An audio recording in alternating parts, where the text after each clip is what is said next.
Halo Sobat Metalda, apa kabarnya? Saya berharap semoga sobat semua dalam keadaan sehat dan dalam keadaan baik. Dan di video yang baru saya upload ini dan masih dalam suasana tahun baru 2026, saya mengucapkan selamat tahun baru.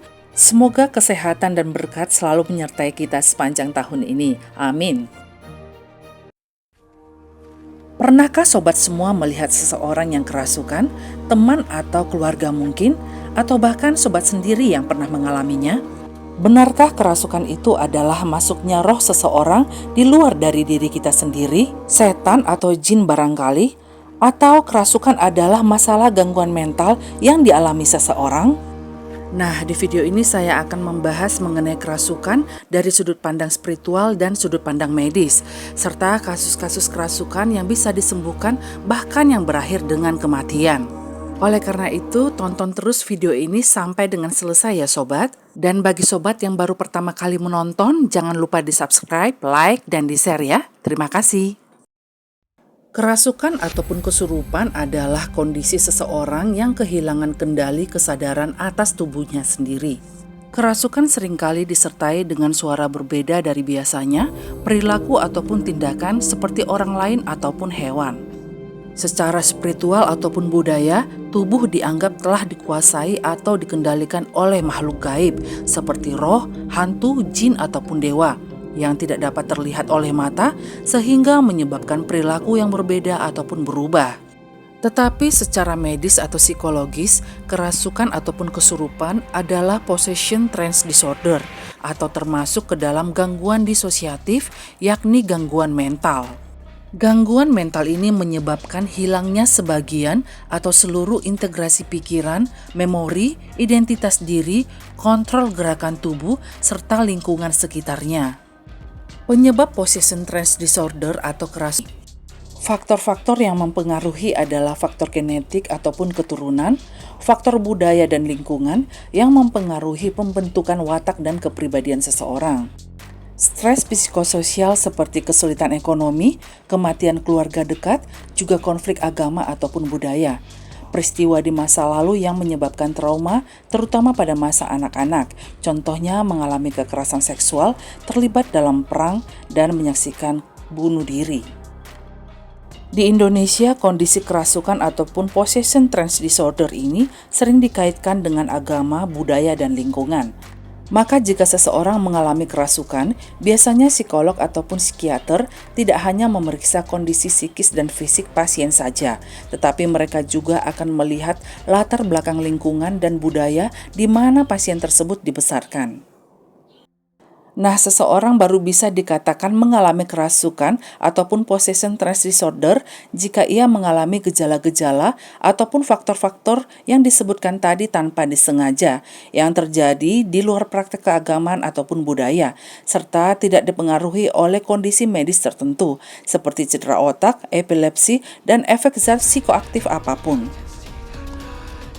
Berikut ini adalah kasus kerasukan yang pernah terjadi dan ada yang berakhir dengan kematian. Yang pertama adalah Roland Du. Du seorang remaja laki-laki berusia 14 tahun yang diduga mengalami kerasukan setan pada tahun 1949. Dia mengalami banyak gejala aneh seperti berbicara dengan bahasa roh, gerakan tubuh tidak wajar, dan mempunyai kekuatan luar biasa. Gejala aneh dialami Rolandu setelah dia kehilangan bibinya yang tercinta oleh kematian. Roland mulai melihat dan mendengar hal-hal aneh dan menunjukkan kekuatan fisik yang luar biasa, melebihi kekuatan anak remaja 14 tahun pada umumnya. Melihat hal ini, orang tua Rolandu tidak tinggal diam. Mereka membawa Roland ke Saint Louis untuk melakukan eksorsis ataupun pengusiran setan bagi orang yang kerasukan. Eksorsis ataupun pengusiran roh ini berlangsung selama berbulan-bulan. Pengusiran roh jahat yang ada dalam tubuh Rolandu dilakukan oleh dua orang pastor dari gereja Katolik, yaitu Pastor William Bowder dan Pastor Walter Halloran. Ritual pengusiran setan yang merasuki Rolandu sangat melelahkan dan menyakitkan baginya. Tetapi pada akhirnya, Roland berhasil dibebaskan dari roh jahat yang merasukinya selama berbulan-bulan. Kisah kerasukan Rolando ini dicatat dalam buku dan diangkat menjadi sebuah film yang berjudul The Exorcist pada tahun 1973. Diadaptasi dari novel karangan William Peter Blatty, di mana Rolando digambarkan sebagai Regan McNeil yang dirasuki setan. Serta ada juga film yang lebih dekat ke buku aslinya bernama Possessed pada tahun 2000. Yang kedua adalah Anneliese Michel. Anna Elizabeth Michel lahir 21 September tahun 1952. Anneliese Michel seorang gadis berusia 16 tahun yang berasal dari Jerman. Awalnya dia didiagnosa mengalami gejala epilepsi. Suatu hari tiba-tiba Michel mengalami kejang parah dan pingsan di sekolah. Ketika dia sadar dari pingsannya, dia tidak mengingat semua peristiwa itu. Akan tetapi teman dan keluarganya mengatakan kalau Michel seperti orang yang kesurupan. Setahun setelah peristiwa itu, Michel mengalami lagi kejadian yang sama. Badannya bergetar, tidak terkendali, dan juga mengompol. Orang tuanya membawa Michel ke seorang dokter ahli syaraf dan mendiagnosanya epilepsi lobus temporal yang menyebabkan kejang, kehilangan memori, mengalami halusinasi visual, dan halusinasi pendengaran.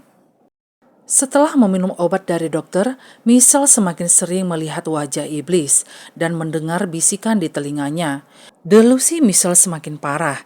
Dia mulai sering merobek pakaian dari tubuhnya, melakukan 400 kali squat, merangkak di bawah meja, menggonggong seperti anjing selama 2 hari. Michel juga memakan laba-laba dan batu bara. Ia bahkan menggigit kepala burung sampai mati dan menjilat air kencingnya sendiri. Akhirnya Michel mengikuti usiran setan. Orang tua Michel berhenti berkonsultasi dengan dokter atas permintaan Michel sendiri. Mereka hanya mengandalkan eksorsisme dari gereja Katolik. Semakin hari, tubuh Michel semakin lemah dan dia menolak untuk makan dan minum sama sekali. Sampai akhirnya, 1 Juli 1976, Michel ditemukan meninggal di kamarnya. Hasil autopsi menyatakan penyebab kematiannya adalah kekurangan gizi dan dehidrasi. Ketika meninggal, berat badan Michel hanya 30 kg saja, dengan lutut patah karena harus berlutut terus sepanjang proses pengusiran setan. Pastor dan orang tua Michel didakwa dengan pembunuhan karena kelalaian. Kedua pastor dijatuhi hukuman 6 bulan yang akhirnya ditangguhkan dan 3 tahun masa percobaan. Sementara orang tua Michel dibebaskan dari hukuman apapun karena mereka dianggap telah cukup menderita atas kematian putrinya. Kisah Anneliese Michel diangkat menjadi film The Exorcism of Emily Rose yang diadaptasi dari kisah Michel pada tahun 2005. Yang ketiga adalah Clara Germana Shelley, adalah gadis yang berusia 16 tahun dan tidak memiliki kedua orang tua. Clara dibesarkan di Saint Michael di Afrika Selatan. Kasus kerasukan ini terjadi di tahun 1906. Menurut pengakuan Clara kepada pastor pembimbing rohaninya, Clara sudah membuat perjanjian dan bersekutu dengan setan. Perilaku kerasukan Clara menunjukkan kekuatan luar biasa, berbicara dalam berbagai bahasa asing yang tidak pernah dipelajarinya. Dia juga dapat mengetahui rahasia tersembunyi orang-orang di sekitarnya. Clara juga mengeluarkan suara-suara hewan, tubuhnya meliuk dengan cara yang tidak wajar, dan dia sangat agresif terhadap objek-objek yang berkaitan dengan keagamaan. Salah satu hal dramatisir yang dilakukan oleh Clara adalah kemampuan dia melayang di udara sekitar 1,5 meter dari lantai, baik secara vertikal ataupun horizontal, yang disaksikan oleh 170 pasang mata.